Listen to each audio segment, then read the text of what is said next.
In this video, we will learn about a type of nucleophile called an enolate and some ways to form those enolates. Enolates are very closely related to enols, and both an enol and an enolate are going to be really good nucleophiles, and more specifically, they're really good carbon nucleophiles, so they're very useful for building carbon-carbon bonds.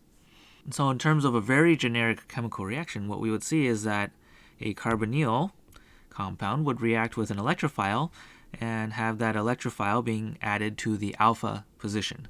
And so it's reacting at the alpha position because in the enol or enolate form, which we'll see in a second, the nucleophilic carbon is this one right here. When the conditions are not basic, the nucleophile for this reaction is going to be the enol form. And so what we would expect is that there would be a keto-enol tautomerization, and then the enol would be able to react up here to the electrophile, and after an acid-base reaction, which I haven't shown here, you would have the product. So the electrophile added to the alpha position. Under basic conditions, the enol form doesn't exist, but rather it's existing in a deprotonated state, which is then what we call the enolate right here. In terms of the reaction mechanism, what we're doing is very similar to a keto-enol tautomerization under basic conditions. So in the first step, we're going to get a base deprotonating that hydrogen at the alpha position. And that creates the enolate right here, and the conjugate acid of the base, of course. And then the enolate then is nucleophilic, and rather than getting protonated as you would in a tautomerization process, here we're going to react with whatever electrophile it is that we're trying to react with to get to the product. Before going into those reactions, we'll take a little bit of time to just talk about forming the enolate in the first place, because as you might imagine, it's not so simple. One common question that comes up is, well, if I need to use basic conditions, that means I have a nucleophile that's reacting with a carbonyl compound. Why don't I get addition to the carbonyl? Right? And probably when you're learning about addition to carbonyls before looking at this content, that's exactly what you would have expected. You never thought about doing a reaction or deprotonating here. You always thought about adding to the carbonyl. And so it is true that these two processes are in competition with each other. If I take a nucleophile and a carbonyl compound and I mix them together and react them, I'm going to get some percentage of the time a reaction that forms the carbonyl addition intermediate, and some percentage of the time I'm going to get a reaction that forms the enolate here. And so of course there's all sorts of factors that go into influencing which of those two possibilities takes place. So the first of these that is easy to think about is that the size of the nucleophile can change whether or not a reaction is more likely to go through the carbonyl addition or the enolate formation pathway.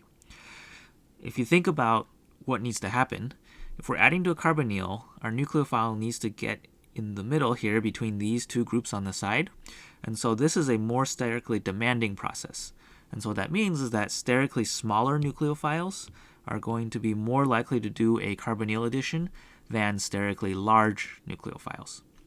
And so what you'll see is that when we're trying to form enolates, we'll try to use nucleophiles, or rather bases, that are sterically very big. So for example, using terbutyl groups a lot of the time. Conversely, the electrophile side can also have a steric impact. So a larger group on the carbonyl here will lead to a more difficult carbonyl addition process. So therefore, when you have larger groups, you tend to see enolate formation be a little bit more favorable. And when you have smaller groups attached to your carbonyl, it just increases the rate of the carbonyl addition. It doesn't prevent enolate formation. It just, relatively speaking, makes carbonyl addition faster. When we're thinking about these two reactions, another factor is that to form an enolate, we need to do an acid-base reaction. And so if that's the case, then anything that can make our proton more acidic is going to make enolate formation a little bit more likely. And so what we're thinking about then is, are there any groups that stabilize carbanions at the alpha position to the carbonyl? And so if there are, and you have carbanion stabilization, then forming the enolate is going to be a little bit more likely. And if you don't, then addition to the carbonyl will be a little bit more likely. Finally, I want to introduce a new concept that you probably haven't seen before. and it's this idea of hardness or softness of your reactants. This idea is kind of in the simple way to think about it, related to how dense the formal charge is on your reacting atom. So if you have a really large atomic radius, that means whatever formal charge is there is going to be distributed around a very large volume. And so I would think of that as being very soft. Conversely, if you have a very electronegative atom and a very small atomic radius, that pulls all of that formal negative charge, for example, really close into the atom, and that's something we would call a very hard reactant. And so for all sorts of reasons, it turns out that reactions are most favorable if they are soft-soft, so a soft electrophile and a soft nucleophile, or hard-hard, or a hard electrophile and a hard nucleophile. And we're not going to worry about the details of all of that, except to just know that that is the case, and to understand that when we're dealing with our carbonyl as an electrophile or a hydrogen as an electrophile, the hydrogen is a hard electrophile because we're dealing with a very small atomic radius, while the carbonyl is a very soft electrophile. This is because we're dealing with a pi star orbital that's kind of diffused a little bit out more in space than just a localized atomic orbital. And so what then you would want to look for is if we have soft nucleophiles that are being used, you're more likely to have addition to the carbonyl. And if you have hard nucleophiles, you're more likely to have addition to the hydrogen, in other words, the deprotonation. And so examples for soft nucleophiles actually include carbanions. And so you might not think this off the top of your head, but if you compare carbon to oxygen, carbon's less electronegative, so it's not going to do as good of a job as pulling in the electrons around it. And so this negative charge is actually a little bit more diffused out. There's a much larger radius for this anion than there is for the oxy anion here. At the same time, if you go down a row in the periodic table, of course your atomic radius increases, and so this again becomes a soft nucleophile situation. And so I know that's a lot of factors, and sometimes they're going to be working against each other, but something really important to remember is that sometimes even if carbonyl addition is favorable, we might see the enolate being the overall reactant that leads to the product that we observe. And the reason for that is that the formation of the tetrahedral intermediate is reversible, and the formation of the enolate is also reversible. And so that's just something we want to keep in mind, that sometimes we can do this addition to the carbonyl, but this tetrahedral intermediate can't do anything other than occasionally collapse back.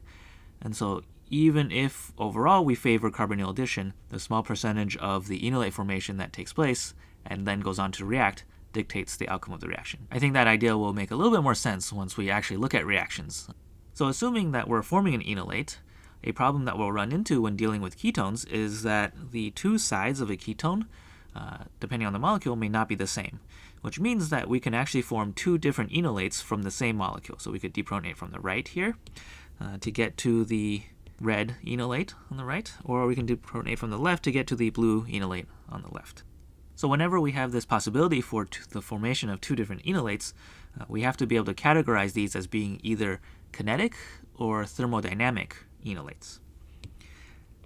The kinetic enolate is the one that's going to be the fastest to form. So the transition state barrier to that enolate is going to be lower in energy. The thermodynamic enolate, on the other hand, is the one that is inherently more stable. So in this case, I've shown you that the blue one is the kinetic enolate, the thermodynamic one is the red one. However, something important to keep in the back of your mind is that it's not always the case that one of them is kinetic and the other one is thermodynamic. That's often the case, especially in the Introductory Organic class. However, the kinetic enolate can also be the thermodynamic enolate. There's nothing preventing the more stable one from being the easier one to form as well. So I want to show you this in energy diagram form. I think it's worth the time. I'm going to show you two different situations here. So on the left, I'm going to show you what this looks like when the base is really strong.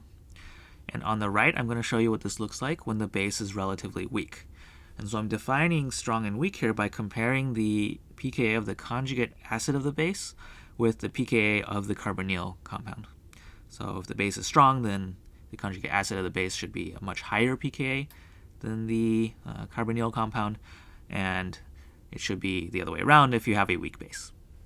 If we have a really strong base, the outcome of that is that the reactants in this reaction here are going to be higher in energy. That base is really strong, and it's a downhill process to react.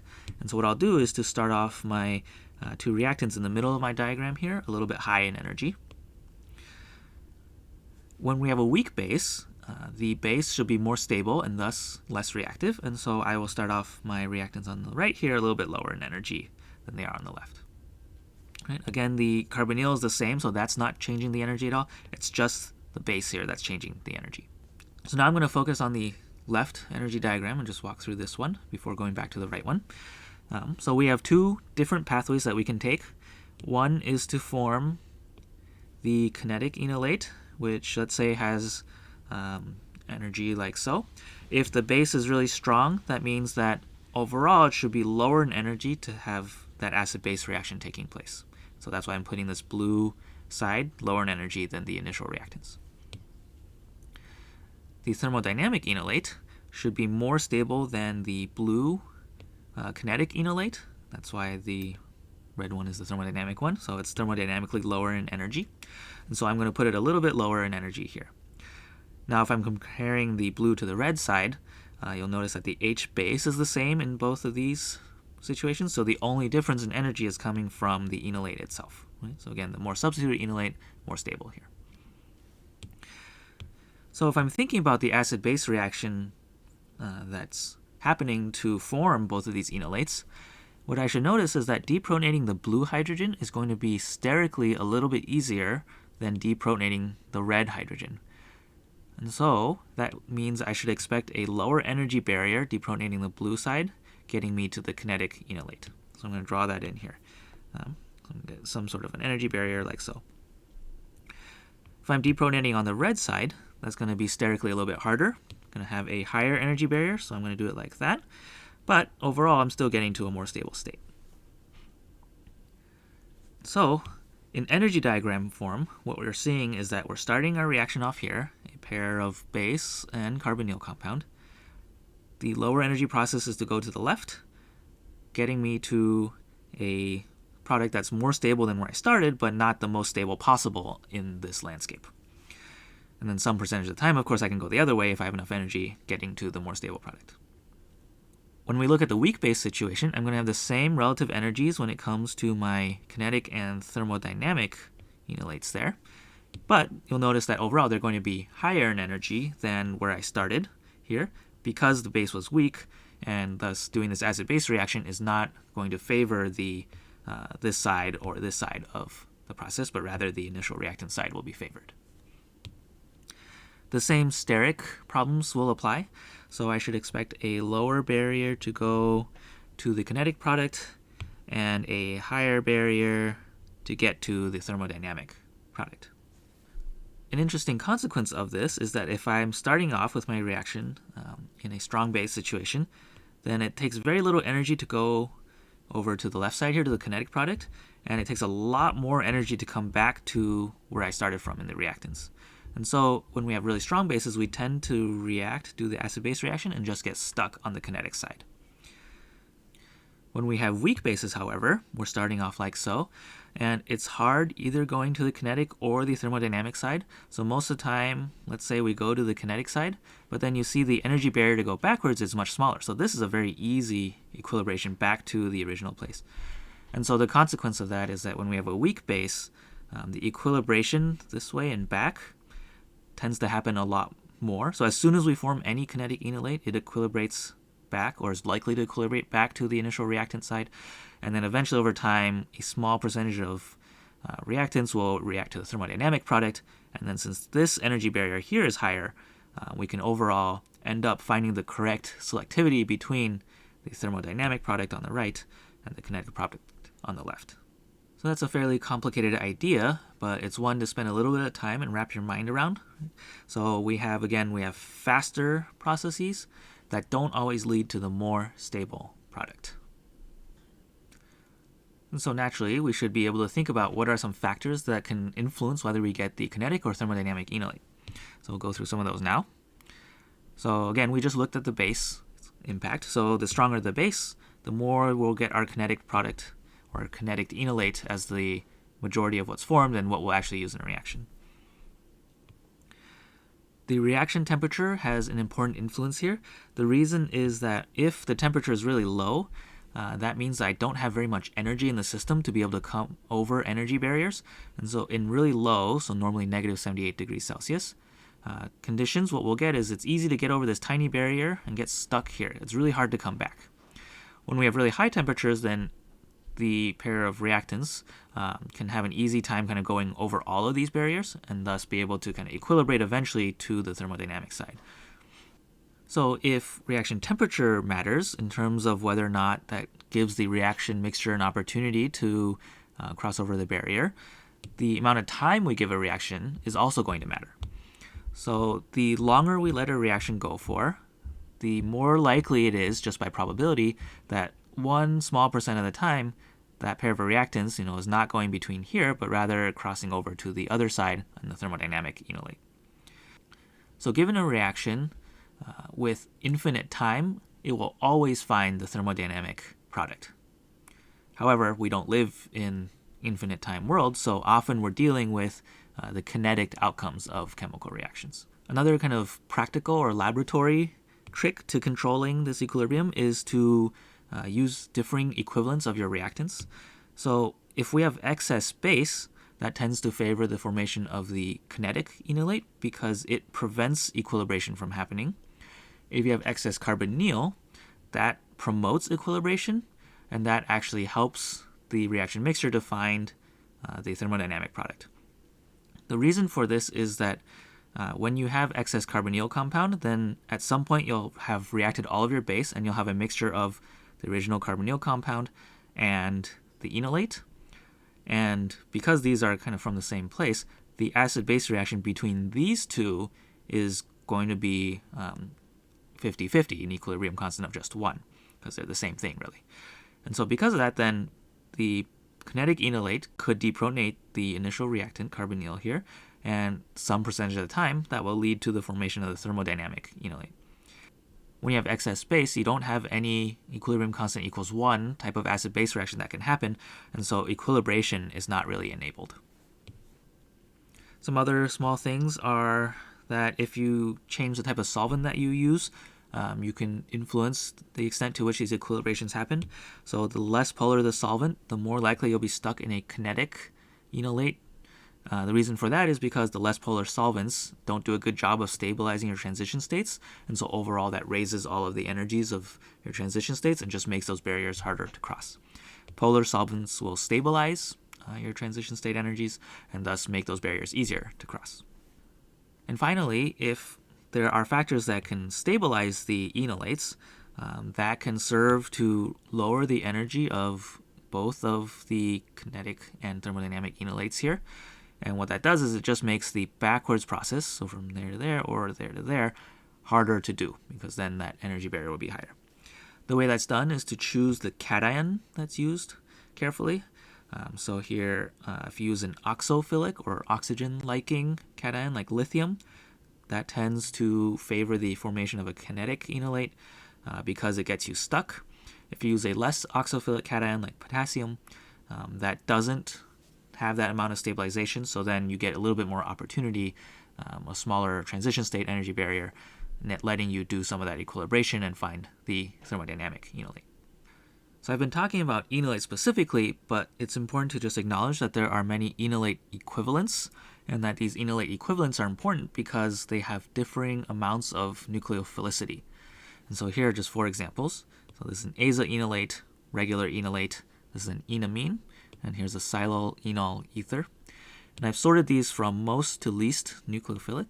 And a way to judge that is to, I know we haven't talked about this reaction specifically, but to look at an enolate alkylation reaction where the enolate is performing what looks like an SN2. And so with that in mind, what we can do is assign these nucleophiles to the weakest electrophile that they can react with. And that kind of shows you how strong of a nucleophile the enolate equivalent is. So a secondary halide is pretty sterically hindered, and an azo-enolate is strong enough to react with that. An enolate, not so much, but can react with a primary bromide. Enamines are less nucleophilic, which you can imagine because there's less formal charge. And so then we need some more activated leaving groups here. So, for example, the allyl bromide or alpha halocarbonyls. And finally, the silyl enol ether is, again, neutral and thus is pretty weak. And we tend to think of these as reacting mostly with electrophiles that are good in SN1 situations. Just before we end, I want to go over how we make some of these really quickly. So enamines are something we may not have seen before.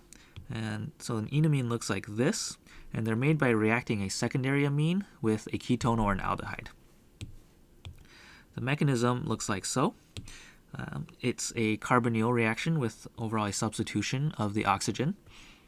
So we'll first do a protonation of the carbonyl under acidic conditions.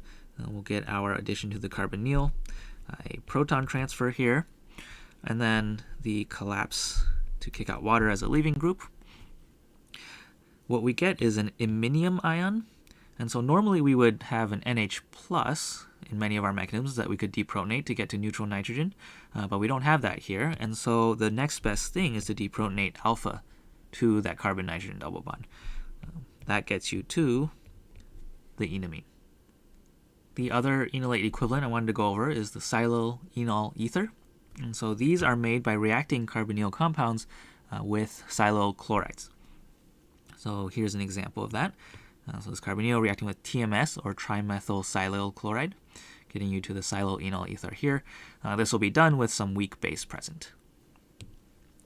There's actually two mechanisms that are equally okay to use here. We can either do SN2 first, where the carbonyl is actually directly attacking the silyl chloride there, kicking out a chloride anion, getting you to what reminds you a bit of a protonated carbonyl, but just a really large silyl group here. In this situation, we have a weak base, so we'll deprotonate from the more substituted side, eventually to get us our thermodynamic silyl enol ether. The other way to do this mechanistically is to actually do the enol formation first, so I'm not drawing that out here, and then having this be the nucleophile that reacts with the silyl chloride, like so. That then leaves you with the protonated silyl enol ether that we can deprotonate with our weak base, getting us to the final product, the silyl enol ether. So what we find is that both of these mechanisms are reasonable. I personally like the first one. It makes me think of protonating a carbonyl a little bit, and I just kind of like working that way. And it's also a little bit less in terms of number of steps that you have to draw out. So that was a look at enolates, enolate equivalents, and their formation. So something we want to be able to take away after all this is to be able to take a given carbonyl compound and judge what enolate is going to be formed, which one is kinetic and which one is thermodynamic.